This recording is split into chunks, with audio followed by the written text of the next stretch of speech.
Just updated to iOS 26 and wondering if you can still spoof your location in Monster Hunter now? In this video, I'll show you how to change your location and use a joystick in MH Now, even with the latest iOS update. The tool I'm using is iMoveGo. It has a built-in game mode made for location-based games like Pokemon Go and Monster Hunter Now. No cracked versions. It works with the official game and is fully compatible with iOS 26. Once you're in the map view, just choose a popular hunting spot. You can search for it or click directly on the map. Hit move, and your location jumps instantly. Tokyo to New York in seconds.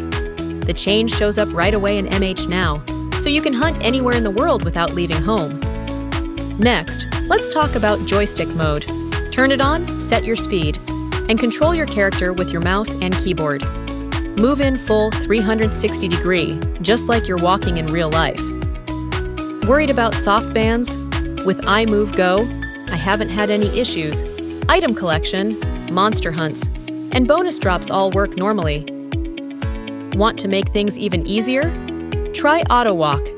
iMoveGo can follow a planned route, or you can set your own. Just click Start. Your character will walk automatically. If you see a monster you want, just pause and go for it. Pro tip, turn on reality mode so your walking speed changes slightly. It looks way more natural. With full support for the official MH Now, iOS 26 compatibility, strong security, and tons of features, iMoveGo is hands down the most complete spoofing tool out there. Grab the free download from the link below, give it a try, and don't forget to subscribe for more gaming tips. See you next time!